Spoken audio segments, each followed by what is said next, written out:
Prashant sir, എല്ലാ ലോക രാജ്യങ്ങൾക്കും മറ്റ് രാജ്യങ്ങളൊന്നും അറിയാത്ത രഹസ്യ ഉപകരണങ്ങൾ, അതായത് യുദ്ധോപകരണങ്ങൾ, മിസൈലുകൾ ഉൾപ്പെടെ ഉണ്ടാകും. അത്തരത്തിൽ ഇന്ത്യക്കുമുണ്ട്. ഒപ്പം നമുക്കറിയാം, ചൈന ഇത്തരത്തിൽ അതീവ രഹസ്യമായൊക്കെ സൂക്ഷിച്ചു വച്ചിരുന്ന, അല്ലെങ്കിൽ അത്തരത്തിൽ പാകിസ്ഥാന് കൈമാറിയ ഒരു മിസൈൽ ആയിരുന്നു PL-15E air to air missile എന്ന് പറയുന്നത്. അത് ഇന്ത്യയിൽ ജീവനോടെ വന്ന് പതിച്ചു. നമ്മൾ അതിനെ ജീവനോടെ പിടികൂടി. അത് നമ്മൾ പുറത്തു വിടുകയും ചെയ്തു. ആ വാർത്ത പൊട്ടാതെ സാധനം ഇതാ സുരക്ഷിതമായി ഇന്ത്യയിൽ ലാൻഡ് ചെയ്തിട്ടുണ്ട് എന്നുള്ള രീതിയിൽ അറിയാൻ സാധിക്കുന്നത്, ഈ ഇന്ത്യ പാക് സംഘർഷത്തിന് ശേഷം ഇന്ത്യയിൽ എത്തിയ യുദ്ധാവശിഷ്ടങ്ങളെ, എന്ന് വെച്ചാൽ ഈ മിസൈൽ ഉൾപ്പെടെയുള്ള യുദ്ധാവശിഷ്ടങ്ങളെ കുറിച്ച് ലോക രാജ്യങ്ങൾ അന്വേഷിക്കുന്നു എന്നുള്ളതാണ്. എന്തിനാണ് ലോക രാജ്യങ്ങൾക്ക് ഈ യുദ്ധാവശിഷ്ടങ്ങൾ? കേൾക്കുന്ന, പുറത്തു വരുന്ന ഈ വാർത്തകളിൽ എന്തെങ്കിലും തരത്തിലുള്ള വാസ്തവമുണ്ടോ? തീർച്ചയായിട്ടും അതിനകത്ത് വാസ്തവമുണ്ട്. അപ്പം ഇതിനകത്ത് ഇന്ത്യയിൽ ഇപ്പം യുദ്ധത്തിന് ശേഷം ഈ ഇന്ത്യയും അല്ലെങ്കിൽ 4 ദിവസവുമായിട്ട് പാകിസ്ഥാനുമായിട്ട് നടന്ന യുദ്ധത്തിന് ശേഷം പല കൗതുകങ്ങളും സംഭവിച്ചുകൊണ്ടിരിക്കുകയാണ്. ഇന്ത്യ സാമ്പത്തികമായിട്ട് വളർച്ചയിലേക്ക് പോകുന്നു, അല്ലെങ്കിൽ ഫോറിൻ റിസർവ് ഫണ്ടിന്റെ കാര്യത്തിൽ, അതുപോലെ തന്നെ പല കാര്യത്തിനകത്ത് ഇപ്പം യുദ്ധാവശിഷ്ടങ്ങൾ ഞങ്ങൾക്ക് തരണേ എന്ന് പറഞ്ഞുകൊണ്ട് അമേരിക്ക ഉൾപ്പെടെ, ഫൈവ് ഐസ് എന്ന് പറയുന്ന രാജ്യങ്ങൾ ഉൾപ്പെടെ, ഫ്രാൻസ് ഉൾപ്പെടെയുള്ള രാജ്യങ്ങൾ, ജപ്പാൻ ഉൾപ്പെടെയുള്ള രാജ്യങ്ങൾ നമ്മളെ സമീപിച്ചിരിക്കുന്നതാണ് നമുക്ക് മനസ്സിലാക്കാൻ കഴിയും. ഇതിനകത്ത് വലിയൊരു കാര്യമുണ്ട്. കാരണം ലോകത്ത് യുദ്ധം വളരെ കാലം കൊണ്ട്, അല്ലെങ്കിൽ ഇപ്പൊ പറയുന്ന ഇസ്രായേലും മിഡിൽ ഈസ്റ്റ് നടക്കുന്നുണ്ട്, റഷ്യയും യുക്രൈൻ തമ്മിൽ നടക്കുന്നുണ്ട്. അപ്പം ലോകത്തുടനീളം ഒരു, അല്ലെങ്കിൽ ആൾക്കാർ അത്ഭുതപ്പെട്ടുകൊണ്ടിരുന്ന, അല്ലെങ്കിൽ അത്ഭുതത്തോട് കണ്ടുകൊണ്ടിരുന്ന രാജ്യങ്ങൾ, അല്ലെങ്കിൽ ഞങ്ങളിപ്പോ സാധിക്കും, ഞങ്ങളാണ് ലോകത്തിലെ ഏറ്റവും വലിയ ആൾക്കാരെന്നൊക്കെ പറഞ്ഞുകൊണ്ടിരുന്ന, അത് ഡ്രോണിന്റെ കാര്യത്തിൽ തുർക്കിയും, യുദ്ധോപകരണങ്ങളുടെ കാര്യത്തിൽ അമേരിക്കയും റഷ്യയും വെല്ലുന്ന സാങ്കേതിക വിദ്യ ഞങ്ങളുടെ കയ്യിലാണ് ഉള്ളത്, ഞങ്ങളുടെ കയ്യിലുള്ള ആയുധങ്ങൾ വലിയ വലിപ്പത്തിലുള്ളതാണെന്ന് പറഞ്ഞിട്ട് പല രീതിയിലുള്ള ആയുധങ്ങൾ ലോകത്തിന്റെ മുമ്പിൽ അവതരിപ്പിക്കുകയും, ഒരുപക്ഷെ ചൈനയുടെ ഈ മുന്നേറ്റം പ്രതിരോധ സംവിധാനത്തിൽ അവർ വിശ്വസിക്കുന്ന കാര്യങ്ങൾ ശരിയാണ്, അവരുടെ പരീക്ഷണങ്ങളിൽ കൂടി അവർ കാണിക്കുന്ന മികവ് ഒരുപക്ഷെ അവരുടെ യുദ്ധോപകരണത്തിലും പ്രതിരോധ സംവിധാനത്തിലും ഒക്കെ കാണും എന്ന് കണ്ട് വളരെ കൂടുതലായിട്ടുള്ള ആൾക്കാർ അവരുടെ യുദ്ധോപകരണങ്ങൾ മേടിച്ചിട്ടുണ്ട്. അപ്പൊ യുദ്ധത്തിന് ശേഷം ഈ പറയുന്ന ഇന്ത്യക്കെതിരെ ഏറ്റവും കൂടുതൽ ഉപയോഗിച്ചിരുന്നത് ചൈനയുടെ യുദ്ധോപകരണമാണ്. പാകിസ്ഥാൻ ഏറ്റവും കൂടുതൽ വാങ്ങിക്കുന്നത്, അതായത് അവര് മേടിക്കുന്നതിന്റെ 82% ആയുധങ്ങളും ഈ പറയുന്ന ചൈനയിൽ നിന്നാണ്. അതിനുശേഷം ഡ്രോണുകൾ ഉൾപ്പെടെ നമ്മൾ കണ്ടല്ലോ, തുർക്കിയിൽ നിന്നാണ്. അപ്പം ആ ആയുധങ്ങൾ, അവരുടെ പ്രതിരോധ സംവിധാനം, ഇതൊക്കെ ഇവിടെ ഉപയോഗിച്ചിരുന്നിട്ട് ഇതിനൊന്നും ഒന്നും ചെയ്യാൻ പറ്റാതെ ഇരിക്കുന്ന ഒരവസ്ഥ. മാത്രവുമല്ല, ഈ പ്രതിരോധ സംവിധാനങ്ങൾ തകർക്കാതെ തന്നെ നമ്മുടെ സംവിധാനങ്ങൾ ഉപയോഗിച്ച്, അല്ലെങ്കിൽ യുദ്ധവിമാനങ്ങൾ ഉപയോഗിച്ച്, ബ്രഹ്മോസ് ഉപയോഗിച്ച്, ആകാശ് ഉപയോഗിച്ച് ആ രാജ്യത്തെ, അല്ലെങ്കിൽ പാകിസ്ഥാനിൽ കടന്നു കയറി ആക്രമിച്ചിട്ട് വരുമ്പോൾ, ഇപ്പം ഞാൻ പറയാൻ വന്നത്, ഇവരുടെ ഏറ്റവും വലിയ മിസൈലായിട്ട്, ഏറ്റവും ആധുനികമായിട്ടുള്ള മിസൈലായിട്ട് ഒരുപക്ഷെ ഫ്രാൻസിന്റെ മിസൈലായിട്ടുള്ള മെന്റിയോൺ എന്ന് പറയുന്ന മിസൈലിനെയും, അതേ ഈ പറയുന്ന PL-15E എന്ന് പറയുന്ന അതേ കാറ്റഗറിയിൽ നിന്ന് അമേരിക്കൻ മിസൈലിനെയും ഒക്കെ വെല്ലുന്ന, അല്ലെങ്കിൽ ഇത്തരത്തിൽ മത്സരിക്കുന്ന മിസൈൽ, ഇതിനെയൊക്കെ ഈ ഫ്രാൻസിന്റെ മിസൈലിനെയും അമേരിക്കന്റെ മിസൈലിനെയും, അല്ലെങ്കിൽ ലോകത്തുള്ള എല്ലാ മിസൈലുകളെയും വെല്ലുന്ന മിസൈൽ എന്ന് പറയുന്ന PL-15E എന്ന് പറയുന്ന മിസൈൽ നമ്മളുടെ പഞ്ചാബിൽ നിന്ന്, നീതു പറഞ്ഞതുപോലെ, ജീവനോടെ പിടിച്ചു. ഒരു പെയിന്റ് പോലും പോകാതെ നമ്മൾ ഒരു രാജ്യത്തു നിന്ന് ഒരു മിസൈൽ നമ്മുടെ രാജ്യത്ത് വാങ്ങിക്കുമ്പോൾ കിട്ടുന്ന അതേ അവസ്ഥയിൽ ആ മിസൈൽ ഇവിടെ കിട്ടിയിരിക്കുകയാണ്. ഈ മിസൈലാന്ന് പറയുന്നത് കാണാൻ പോലും സാധിക്കാത്ത മിസൈൽ, അല്ലെങ്കിൽ എയർ ടു എയർ മിസൈൽ, ഏറ്റവും വലിയ സംവിധാനങ്ങളുള്ള മിസൈൽ, ആർക്കും തടുക്കാൻ പറ്റാത്ത മിസൈൽ, ലോകത്തെ വെല്ലുവിളിക്കുന്ന മിസൈൽ എന്നൊക്കെ പറഞ്ഞ് ലോകത്ത് പ്രചരിപ്പിച്ചുകൊണ്ടിരുന്ന ഏറ്റവും ആധുനികമായിട്ടുള്ള മിസൈൽ ഇന്ത്യയുടെ കിട്ടിയുള്ള അവസ്ഥ എന്താണ്?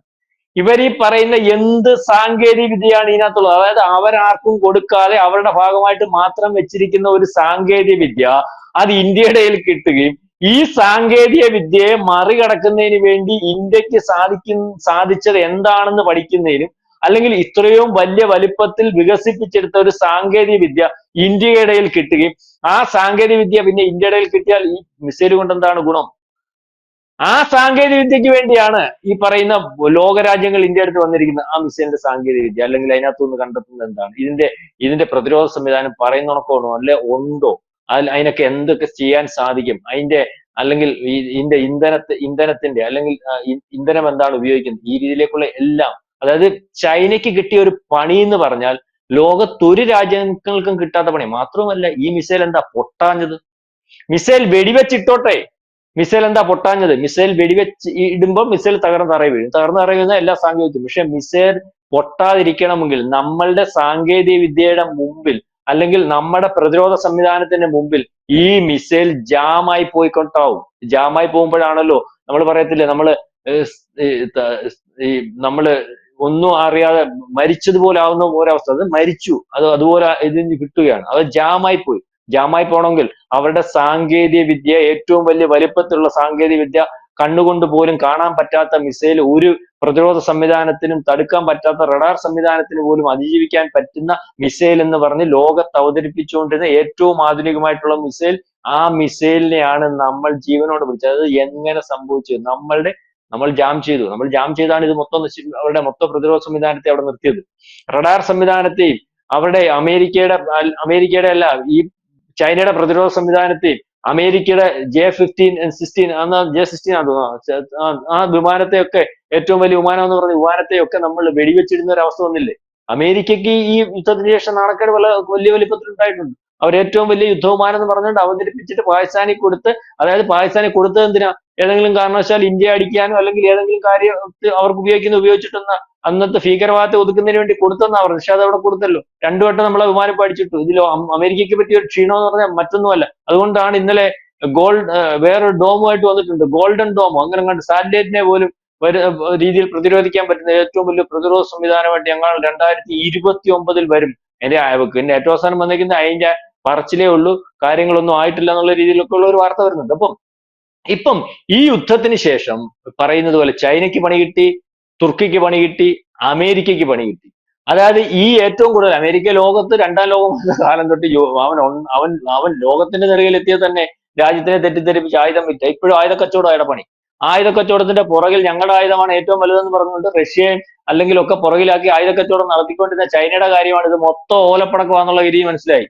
തൃശ്ശൂർ പൂരത്തിന് പൊട്ടിക്കാൻ പോലും കൊള്ളത്തില്ല. നമ്മൾ പറയത്തില്ല ചൈനയുടെ പടക്കം മേടിച്ചാൽ മതി, അതാകുമ്പോൾ പൊട്ടിയാലും ദേഹത്ത് വീണാൽ കുഴപ്പമില്ല. ഇതായിരുന്നു ഇപ്പോഴത്തെ ഇവന്റെ മിസൈലിന്റെ അവസ്ഥ. ഇവന്റെ മിസൈലിന്റെ അവസ്ഥ ഇതാ. നമ്മൾ പറയാ ചൈന പടക്കം ആകുമ്പോൾ അപകടമൊന്നുമില്ല കേട്ടോ, അത് പൊട്ടത്തേ ഉള്ളൂ, കുഴപ്പമില്ല. ഇതായിരുന്നു മിസൈലിന്റെ അവസ്ഥ. ഇത് നമ്മൾ പിടിച്ചിരിക്കുകയാണ്. ഇതിന്റെ അവശിഷ്ടങ്ങൾക്ക് വേണ്ടി. അതുപോലെ ഡ്രോണുകൾ പലതും നമ്മുടെ ഇതിനകത്ത് പൊട്ടിയിട്ടില്ല. പല ഡ്രോണുകളും നമ്മളുടെ അതേ അവസ്ഥയിലാണ് ഈ വന്നു വീണ്ടിരിക്കുന്നത്. അപ്പൊ ഈ ഡ്രോൺ സാങ്കേതിക വിദ്യയുടെ കാര്യത്തിൽ അദ്ദേഹത്തിന്റെ കാര്യത്തിൽ തീരുമാനമായി. തുർക്കിയായിരുന്നു ഫ്രാൻസിനെ വരെ വിറപ്പിക്കുമായിരുന്നു. അസർബൈജാൻ, അർജന്റീനയെ അർമേനിയയും തമ്മിലുള്ള യുദ്ധത്തിനകത്ത് ഡ്രോണുകളുടെ പ്രളയമാണ്. അർമേനിയ ഇപ്പൊ നമ്മുടെ ആകാശ മിസൈൽ വെച്ച് അടിച്ച് അവനെ കളഞ്ഞുകൊണ്ടിരിക്കുക. നമ്മുടെ ഇന്ന് ആകാശ മിസൈൽ മേടിച്ചിട്ടുണ്ട്. അപ്പം അയാളുടെ ഡ്രോണിന്റെ കാര്യത്തിലും തീരുമാനമായി. ഒട്ടുമുക്കാലും 1000 ഡ്രോൺ അടിച്ചതിനകത്ത് 1000 അടിച്ച് വെളിയിൽ കളഞ്ഞു. ഇതിനകത്ത് പല സാധനവും പൊട്ടാതെ ഇന്ത്യ വീണിട്ടുണ്ട്. ഈ പഞ്ചാബിൽ PL-15E എന്ന് പറയുന്ന ജീവനോട് പിടിച്ച സാധനം പോലെ പല ജീവനോട് പിടിച്ച സാധനങ്ങൾ നമ്മൾ കയ്യിലിട്ടുണ്ട്. അപ്പൊ ഇതിന്റെ എല്ലാ അവശിഷ്ടങ്ങൾ കിട്ടിയിട്ട് ഇതിന്റെ സാങ്കേതിക വിദ്യ എന്താണ്, അതിനെ മറികടക്കുന്ന രീതിയിലേക്കുള്ള സാങ്കേതിക വിദ്യ ഉണ്ടാക്കുന്നതിന് വേണ്ടി, അല്ലെങ്കിൽ ഇതിനെ എങ്ങനെ മറികടക്കാം എന്നുള്ള രീതിയിലേക്ക് പഠിക്കുന്നതിന് വേണ്ടി, ഒരുപക്ഷെ ഇതെന്താണെന്നെങ്കിലും പഠിക്കാൻ വേണ്ടി അത്തരത്തിൽ സാങ്കേതിക വിദ്യയിൽ വന്നിട്ടില്ലാത്ത രാജ്യങ്ങൾ ഉണ്ടാവും. അപ്പൊ ആ രീതിയിലേക്ക് ഇന്ത്യയെ സമീപിച്ചിട്ടുണ്ട്. ഇന്ത്യ എത്തരത്തിൽ അതിനകത്ത് ഏത് രീതിയിലുള്ള സമീപനം എടുക്കുമെന്ന് അറിയത്തില്ല. ഏതായാലും ചൈനയ്ക്ക് കിട്ടിയ പണി ലോകത്തൊരു രാജ്യത്തിനും കിട്ടിയിട്ടില്ല. കാരണം ചൈനയുടെ ഏറ്റവും വലിയ സാങ്കേതിക വിദ്യ അല്ലെങ്കിൽ വളരെ കാലം കൊണ്ട് പ്രയത്നിച്ച് ഉണ്ടാക്കിയെടുത്ത് കണ്ണിന് പോലും കാണാൻ പറ്റാത്ത മിസൈൽ ആണെന്നൊക്കെ പറഞ്ഞ് ആർക്കും പ്രതിരോധിക്കാൻ പറ്റാത്ത മിസൈൽ ആണെന്ന് പറഞ്ഞുകൊണ്ട് കച്ചവടത്തിന് വെച്ചിരുന്ന മിസൈൽ ഇന്ത്യയെ കൊണ്ടുവിട്ട് ഇവിടെ വീണ് പോയിട്ടുണ്ടായിരുന്നെ നമുക്ക് ഇരിക്കാൻ പറ്റുമായിരുന്നോ? അയ്യോ, ഞങ്ങൾ ഇന്ത്യക്കകത്ത് അടിച്ച് കയറ്റി അവന്റെ കുഴപ്പമാക്കിയെന്ന് പറഞ്ഞു. അതിനുവേണ്ടി വിട്ടതാ. നമ്മൾ അവനെ ജീവനോടെ പിടിച്ച് നമ്മുടെ കയ്യിൽ വെച്ചിട്ടുണ്ട്. എത്ര അവന്മാരെ നമ്മൾ കൊന്നിട്ടുണ്ടെന്നുള്ള കാര്യം ചൈനയ്ക്ക് മാത്രമേ അറിയത്തുള്ളൂ, പാകിസ്ഥാനെ അറിയത്തുള്ളൂ. എണ്ണാമെങ്കിൽ എണ്ണിക്കോ എന്നൊക്കെ പറഞ്ഞിട്ട് വിട്ടതാ. പക്ഷെ എല്ലാം നിലത്ത് പോയിട്ടുണ്ട്. അപ്പം ഞാൻ ഈ പറഞ്ഞത്, രാജ്യത്ത് യുദ്ധം നടക്കുന്നിടത്തുനിന്ന് ആ യുദ്ധം നടന്നതിന് ശേഷം അവശിഷ്ടങ്ങൾ പറക്കാൻ ലോക രാജ്യങ്ങൾ ക്യൂ നിൽക്കുന്ന ഒരു രാജ്യമായിട്ട് പോലും ഇന്ത്യ മാറിയിട്ടുണ്ട്. അപ്പം ഇന്ത്യയുടെ ഒരു അവസ്ഥ എന്ന് പറഞ്ഞാൽ ലോകം അത്ഭുതത്തോടു കൂടി കാണുന്ന ഒരു രാജ്യമായിട്ടും, ലോകത്ത് പല രാജ്യങ്ങളും ഏറ്റവും മുൻപന്തിയിലാന്ന് പറഞ്ഞ് നിൽക്കുന്ന പല രാജ്യങ്ങളും ഇനിയും ഇന്ത്യയോട് മുട്ടാൻ ഒരു ബുദ്ധിമുട്ട് അല്ലെങ്കിൽ ഒരു സംശയം പ്രകടിപ്പിക്കുന്ന രാജ്യമൊക്കെ ഈ 4 ദിവസത്തെ യുദ്ധത്തിന് ശേഷം മാറിയിട്ടുണ്ട്. ലോകത്ത് ആയുധങ്ങൾ ഞങ്ങളുടേതാണ് ഏറ്റവും വലുതെന്ന് പറഞ്ഞ് അമേരിക്കയും ചൈനയും ഒരുപക്ഷെ ഡ്രോണുകളുടെ കാര്യത്തിൽ തുർക്കിയും ഒക്കെ നിന്നപ്പോൾ ഇനി ഇന്ത്യയുടെ കയ്യിൽ നിന്ന് ആയുധം മേടിച്ചാൽ മതി എന്നുള്ള തീരുമാനത്തിലേക്ക്, ആയുധങ്ങൾ വേണ്ട പല രാജ്യങ്ങളും തീരുമാനമെടുത്ത് വരുന്ന ഒരു അവസ്ഥയിലേക്കൊക്കെയാണ് കാര്യങ്ങൾ പോകുന്നത്. ഏതായാലും മാന്ത്രിക മിസൈലിനെ നമ്മൾ ജീവനോടെ പിടിച്ചു. ലോക രാജ്യങ്ങൾ നമ്മളുടെ മുമ്പിൽ ക്യൂ നിൽക്കുന്ന ഒരു അവസ്ഥയുമാണ് ഇപ്പോൾ കാണുവാൻ സാധിക്കുന്നത്. യെസ്, എന്തായാലും EL-15 ഉൾപ്പെടെയുള്ള മിസൈലുകൾ ഇന്ത്യ പിടിച്ചെടുത്തതിനെ തുടർന്ന് പ്രശാന്ത് സാർ സൂചിപ്പിച്ചതുപോലെ അമേരിക്ക ഉൾപ്പെടെയുള്ള ലോകരാജ്യങ്ങൾ ക്യൂവിലാണ്. ഇന്ത്യക്കകത്തുള്ള യുദ്ധാവശിഷ്ടങ്ങൾ എന്താണെന്നറിയാൻ, അതിന്റെ സാങ്കേതിക വിദ്യ എന്നറിയാൻ. നമുക്കറിയാം, ചൈന ഉൾപ്പെടെയുള്ള രാജ്യങ്ങൾ അതീവ രഹസ്യമായിട്ടായിരുന്നു ഇത്തരം യുദ്ധക്കോപ്പുകൾ നിർമ്മിച്ചതും പാകിസ്ഥാന് കൈമാറിയതും. അപ്പോൾ തുർക്കിയുടെയും ചൈനയുടെയും ഒക്കെ ഇന്ത്യയിലെത്തിയ കോപ്പുകളുടെ യുദ്ധാവശിഷ്ടങ്ങൾക്കായി ലോകരാജ്യങ്ങൾ ഇതിനു വേണ്ടി പോലും ഇന്ത്യക്ക് മുന്നിൽ ക്യൂ നിൽക്കുന്ന ഒരവസ്ഥ വ്യക്തമാണ്. Thank you sir.